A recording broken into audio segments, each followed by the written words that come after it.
This is part 2 of the video series regarding understanding your association's financial statements.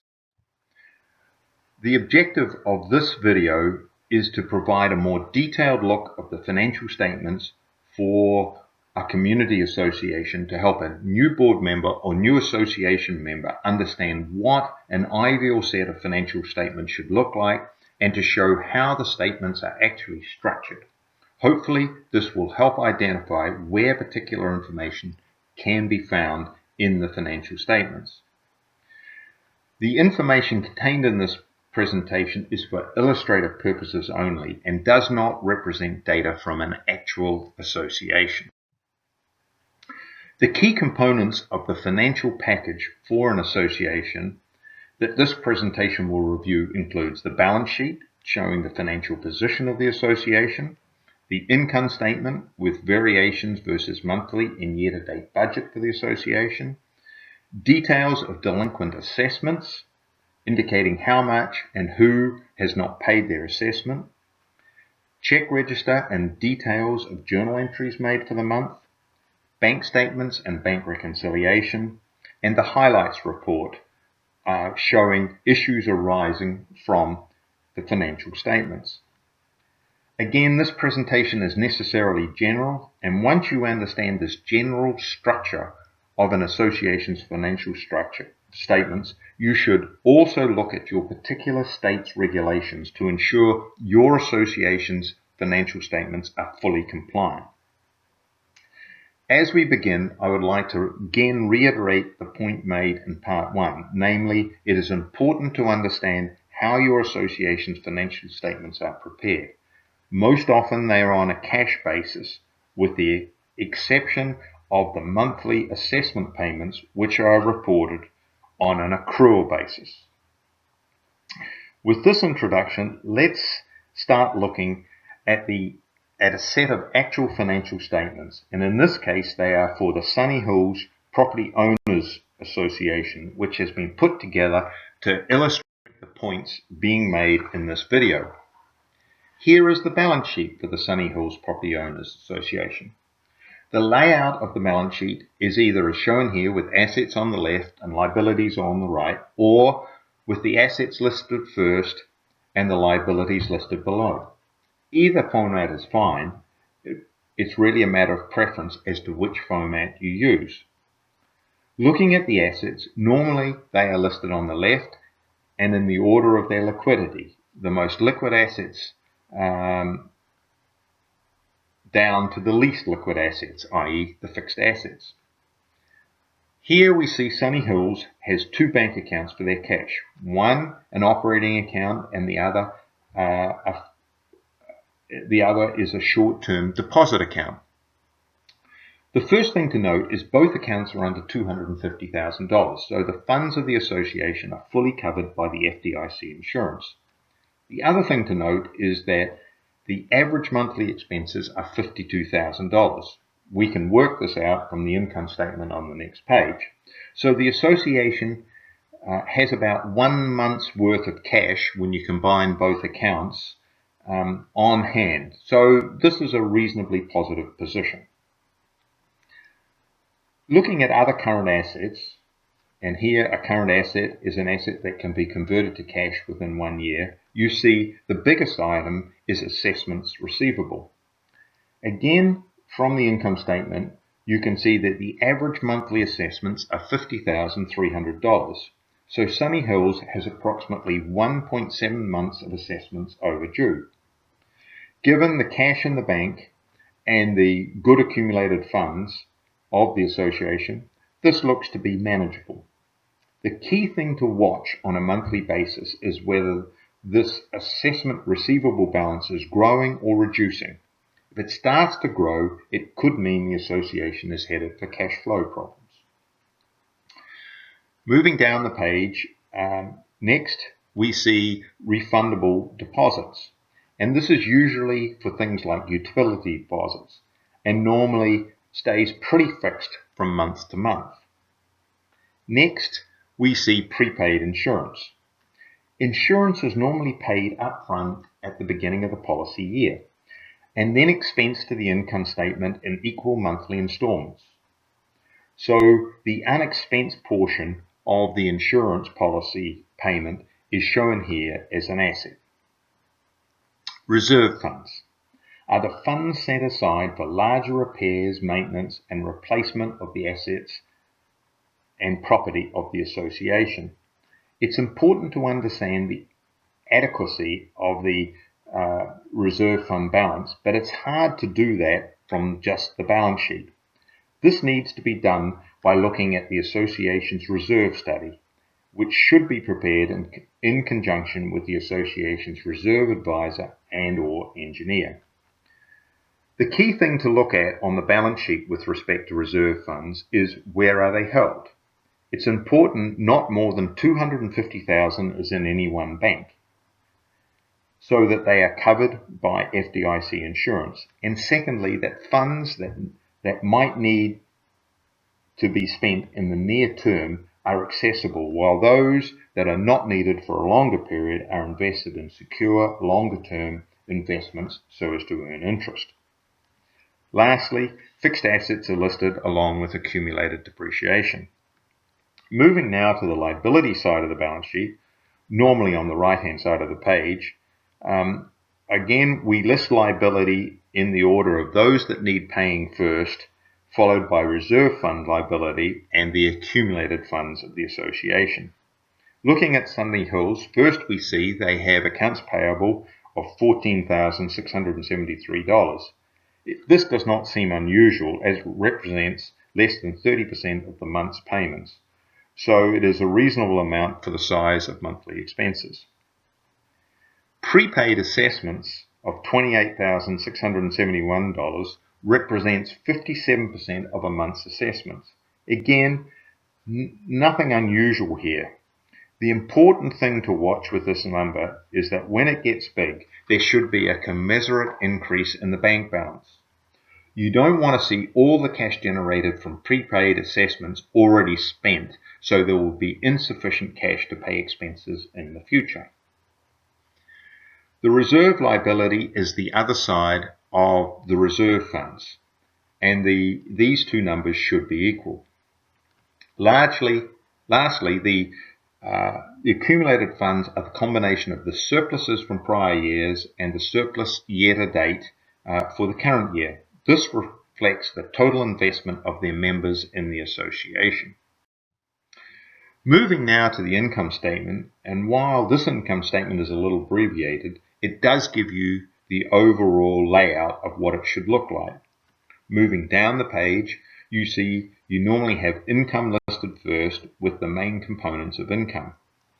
Obviously, assessment income is the biggest item, and then other items of income will be particular to your association. For Sunny Hills, they only have interest income and income from the sale of gate passes. Then you list the expenses, normally grouped by main activity. Looking at the columns, the first three columns show the financial data related to the current month, with the actual expenses first, the budget for the month next, and finally the variance from budget. For income, a negative variance means less income than budget, while a positive variance means more income. For expenses, a negative variance means spending is above budget, while a positive variance means spending is below budget. The next three columns across the page show the similar data for the year-to-date situation. Finally, in the last column is the annual budget for the association, really just for reference, but it does give the reader a good understanding of the full year picture. Looking at the Sunny Hills situation, for income, assessment income is shown as being on budget both month and year to date. This is because the association records assessments on an accrual basis, and it assumes that they are all paid when due. Those that aren't paid are shown as delinquent assessments on the balance sheet. You will also see there are minor variations on the non-assessment income items, interest being the biggest one. It would be good to understand what is going on here. Is it lower than expected because of interest rates or because less cash is being invested than expected? Looking at expenses, these are normally grouped by main activity, with detail under each subheading. So that it will fit on the page, I've only shown detail for administration, but the last three categories should have similar detail shown as well. Again, looking at the variations for administration, the one big item is salaries being under plan, and from the manager's highlight, we know this is because budgeted salary increases have not been implemented. The other big variations to note are grounds maintenance, which is well under base budget, and again from the highlights we learn this is a timing issue as the annual mulching is only done once a year in November, while the budget assumes the cost is spread evenly throughout the year. Security is over budget, and again from the highlights we know this is because of an additional night patrols.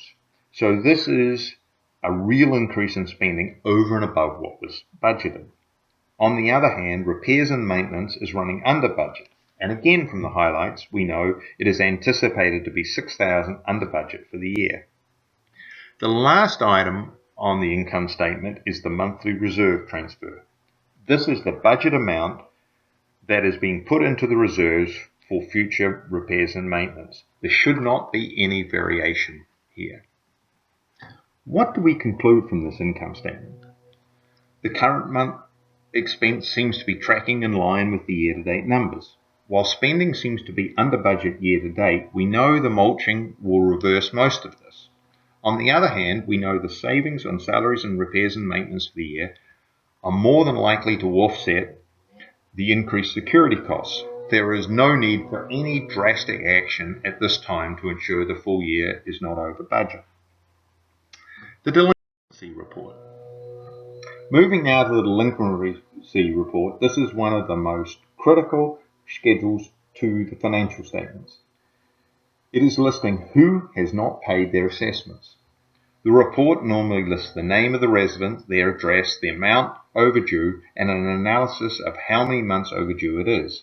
In the last column, it is very helpful for this report to list what action has been taken to collect the overdue assessment. Let's look at some detail here. Firstly, you see a number of residents that are just 1 month overdue, like the first one, Mr. Smith. They are shown in the 30 days late column, assuming assessments are due on the first of the month, and if they have not been paid by the last day of the month, they are 30 days late. In this case, the association has sent the resident an overdue letter. Then we look at the second resident, Mr. Jones. He is 2 months overdue, and in this case, the association has sent a pre-lien letter informing him if his assessment is not paid within the period provided for by law and the association's documents, the association will be placing a lien on his property for the unpaid amount. Then we see a number of larger overdue items, and in all cases these have been placed with a collections attorney for legal processing. The report has also noted that some residents have bank foreclosures pending, or in one case the resident has proposed a payment plan.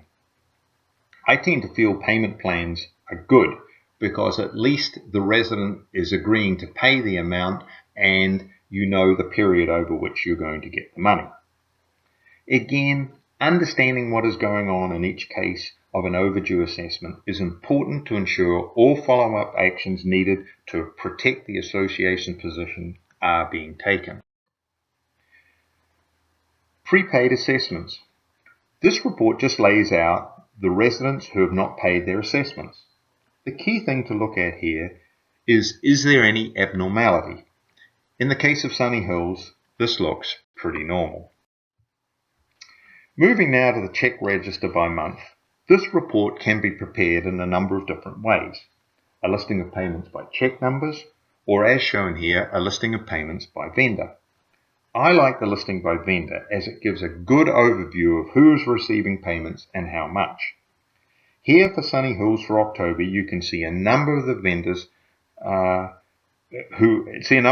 who've been paid, and you can easily see if any payment seems to be out of the ordinary.